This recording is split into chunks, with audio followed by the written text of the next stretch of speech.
안녕하세요. 잘 살기 위해 끊임없이 고민하는 웰니스 유키입니다. 웰니스에 대한 제 고민을 공유합니다. 경제적 웰니스는 돈을 많이 버는 이야기가 아니라 돈 때문에 삶이 흔들리지 않게 하는 이야기입니다. 돈은 목적이 아니라 삶의 선택지를 지키기 위한 도구입니다. 지난 영상까지는 경제적 웰니스 1차 목표인 노후 준비를 위해 절세 계좌와 그 운용 전략에 대해서 알아봤습니다. 오늘은 경제적 웰니스의 13번째 이야기로 경제적 웰니스 2차 목표인 경제적 자유에 대해서 다루어 보도록 하겠습니다. 이전에 소개했던 제가 생각하는 경제적 자유 5단계에 대해서 알아보고 그를 이루기 위해 필요한 목표 설정에 대해 알아보도록 하겠습니다. 제가 생각하는 경제적 자유란 경제적 자유를 저는 은퇴하고 노는 상태라고 보지 않습니다. 돈에 묶이지 않고 선택권이 늘어난 상태라고 생각합니다. 내 인생의 의사결정에서 돈 때문에 못한다가 줄어드는 것, 그게 핵심입니다. 하지만 근로소득만으로 경제적 자유를 이루기는 너무나 어렵습니다.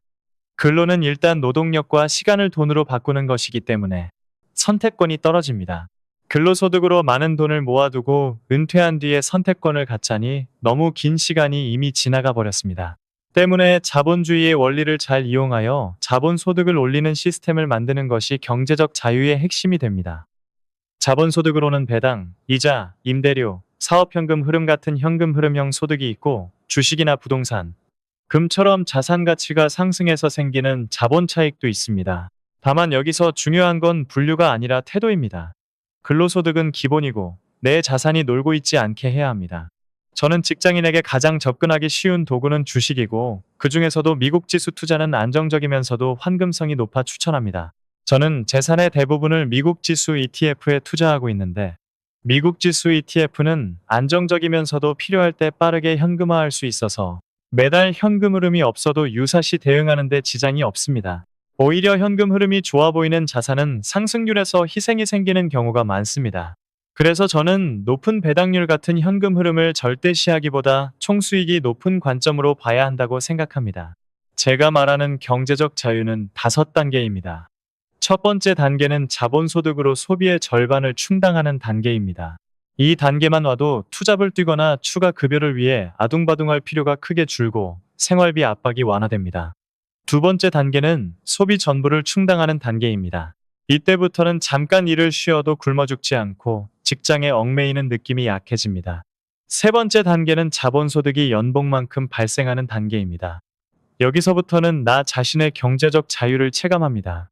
일을 그만두어도 원래 나오던 근로소득만큼 소득이 발생하니 일을 하느냐 마느냐 자체도 나의 자유로운 선택이 됩니다.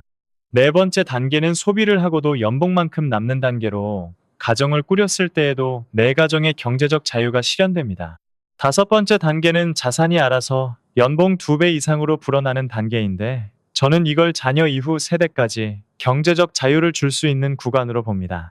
하지만 제가 전달하는 핵심 메시지는 모든 사람이 최상위 단계를 목표로 해야 한다는 말이 아닙니다. 내가 어느 정도의 경제적 자유를 원하는가를 고민해보고 보다 구체적인 목표를 잡으라는 의미입니다.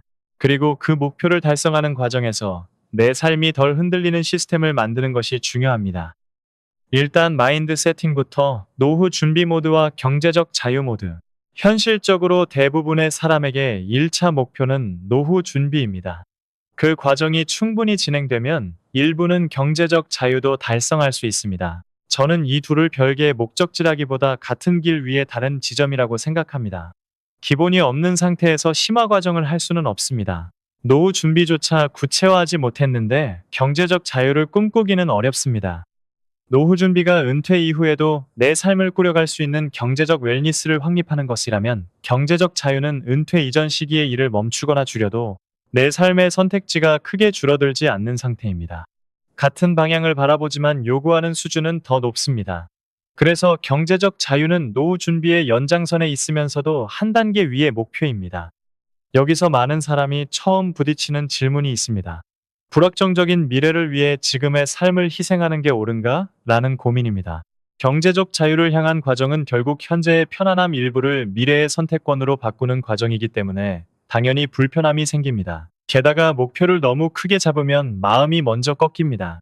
티끌 모아 태산이라는 말이 오히려 부담이 되기도 하고 그래서 티끌 모아 티끌 같은 자조가 나오기도 합니다. 그래서 저는 목표 문장을 이렇게 바꿉니다. 티끌 모아 태산이 아니어도 티끌 모아 동산은 만들 수 있다. 꼭 태산을 목표로 삼지 않아도 됩니다. 동산만 만들어도 인생은 충분히 바뀝니다. 목표가 현실적이면 현재의 희생을 견딜 만한 수준으로 줄일 수 있고 그 작은 희생이 쌓이면 결과가 따라옵니다. 경제적 자유로 가는 길에서 대부분의 실패는 능력 부족이 아니라 불안과 조급함에서 시작됩니다. 이 과정은 오래 걸리고 솔직히 지루합니다. 마치 이정표가 잘 보이지 않는 긴 등산로 같습니다. 그때 흔들리게 만드는 요인이 보통 두 가지입니다. 첫째는 비교입니다. 남의 수익률을 보는 순간 내 속도가 느리다고 느끼고 그때 규칙이 무너집니다. 둘째는 한방 욕구입니다. 특히 손실을 보면 빨리 복구해야 한다는 본능이 올라오는데 이때가 가장 위험합니다. 그리고 이 둘이 결합될 때가 있습니다.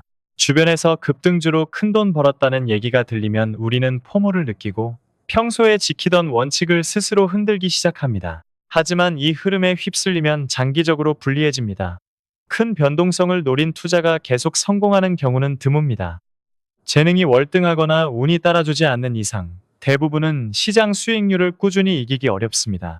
그래서 필요한 건 한 번의 결심이 아니라 오래 버티는 시스템입니다. 경제적 웰니스를 천천히 그러나 확실하게 쌓아 올리는 시스템 말입니다. 그 시스템을 유지하는 핵심은 간단합니다. 통제 가능한 것에 집중하는 것입니다. 연봉은 단기간에 크게 바뀌지 않을 수 있지만 저축률은 상당 부분 통제할 수 있습니다. 투자 규율, 리스크 관리, 멘탈 관리도 대부분 내 영역입니다. 반대로 시장은 통제 불가능합니다. 시장이 흔들릴 때마다 내 원칙이 흔들리면 남는 건 피로뿐입니다.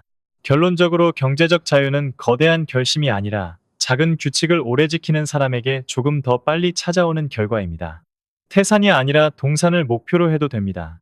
중요한 건 끝까지 갈 수 있는 속도로 흔들리지 않는 방식으로 가는 것입니다.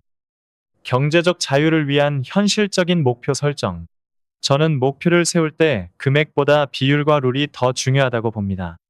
최종적으로 얼마를 모을 것이라는 목표는 세우기 쉽지만 그 금액이 내 삶에서 어떤 의미인지 판단하기 어렵고 중간에 상황이 바뀌면 전략이 무너지는 경우가 많습니다. 반대로 앞으로 어떤 비율로 모을 것이라는 소득과 환경이 변해도 방향성이 유지됩니다. 진행 상황을 점검하기 쉽고 필요하면 조정도 가능합니다. 그래서 저는 목표를 금액 하나로 고정하지 않고 세 가지 항목을 설정합니다. 첫째는 투자율, 둘째는 수익률, 셋째는 투자금 규모입니다. 첫째, 투자율입니다. 저는 저축률을 잡을 때 세후가 아니라 세전 기준 비율을 먼저 정합니다. 세전 기준으로 룰을 잡아두면 소비를 통제하기가 훨씬 수월합니다. 소득이 늘어나도 세금이 함께 늘어나면서 생활비는 자연스럽게 제한됩니다. 물론 정답은 없습니다. 중요한 건 가장 엄격한 비율이 아니라 지속 가능한 비율을 목표하는 겁니다. 둘째, 수익률입니다. 수익률은 내가 통제할 수 없는 요소가 크기 때문에 저는 기준점을 단순하게 잡습니다.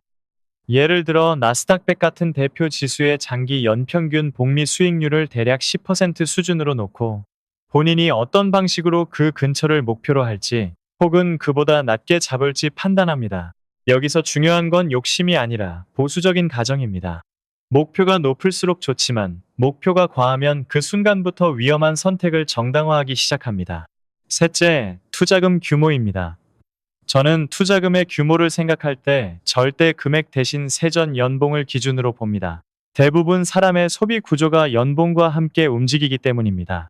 특히 제가 주로 하는 투자가 미국 지수 중심이고 시세 차익에 세금이 연결되는 구조라면 수익 실현 시에 세금을 고려해야 하기 때문에 세전 연봉 대비 몇 배의 자산이 되는지가 더 직관적입니다. 이를 참조하여 자신의 목표를 세우는 방법을 살펴보겠습니다. 기간 설정, 월 저축액 설정, 지출 구조 설정, 기대 수익률의 보수적 가정, 그리고 최악의 해에 대한 대비를 고려하여 목표를 세워보겠습니다. 예를 들어 한 직장인이 향후 15년 동안 세전 연봉의 30%를 꾸준히 투자하겠다고 정했다고 가정해보겠습니다. 이 사람은 목표 수익률을 연 10%로 두되 매년 10%가 나올 것이라고 믿기보다는 장기 평균을 10%로 놓고 중간중간 마이너스 해가 반드시 온다는 전제로 계획을 세웁니다. 먼저 기간 설정입니다. 이 사람은 15년을 한 번에 보지 않고 5년씩 세 구간으로 쪼갭니다. 이유는 단순합니다. 15년을 통으로 잡으면 중간에 지치기 쉽고 인생 변수가 한 번만 와도 계획이 깨질 수 있기 때문입니다. 구간을 나누면 지금 구간을 통과하면 다음 구간으로 넘어간다는 식으로 실행이 쉬워집니다. 다음은 월 저축액 설정입니다. 세전 연봉의 30%를 룰로 잡았으니 매달 월급이 들어오면 가장 먼저 그 비율을 자동이체로 빼놓습니다. 여기서 핵심은 남으면 저축이 아니라 먼저 떼고 남은 돈으로 생활로 순서를 바꾸는 겁니다. 연봉이 오르든 내리든 룰은 유지되고 생활비는 그 안에서 자연스럽게 조정됩니다.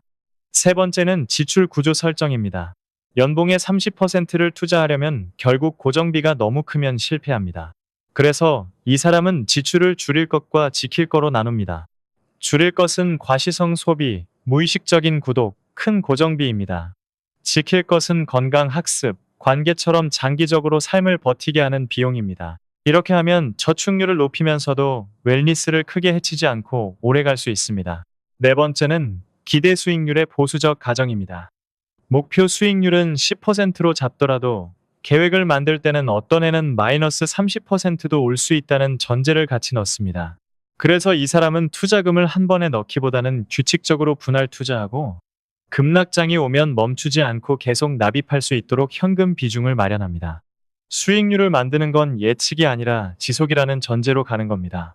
마지막은 최악의 해에 대한 대비입니다. 이를 위해 최소한 3개월치 생활비를 현금성 자산으로 확보해둡니다.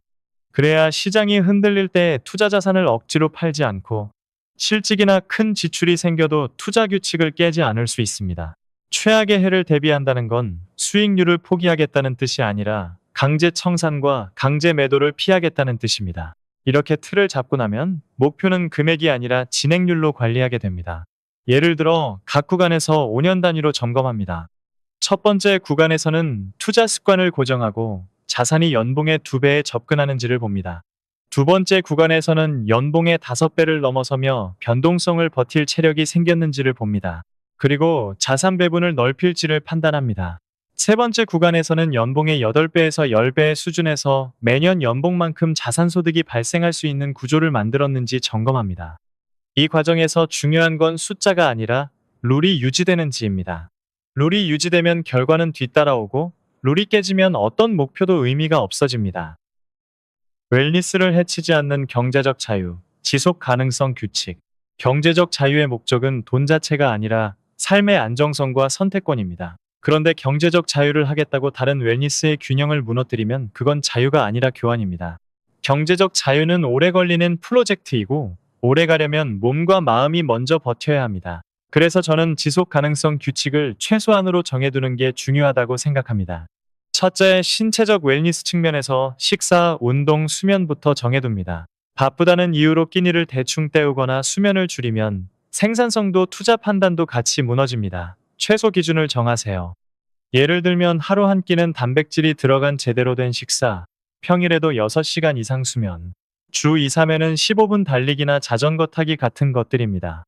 완벽하게 하려다 포기하지 말고 짧게라도 꾸준히가 핵심입니다. 둘째, 정신적 정서적 웰니스는 불안을 관리하는 루틴이 필요합니다. 경제적 자유를 목표로 하면 숫자를 계속 보게 되고 비교가 들어옵니다. 그래서 저는 뉴스 시세 확인 시간을 제한합니다. 예를 들어 시세는 언제만 본다, 주말에는 계좌 앱을 열지 않기 같은 규칙입니다. 반대로 불안을 줄이는 행동은 습관화합니다. 짧은 명상, 기분 전환할 수 있는 짧은 취미, 혹은 그냥 오늘 잘한 것 한 개만 적어보는 것도 도움이 됩니다. 셋째, 사회적 웰니스는 관계를 끊지 않는 최소선을 정합니다.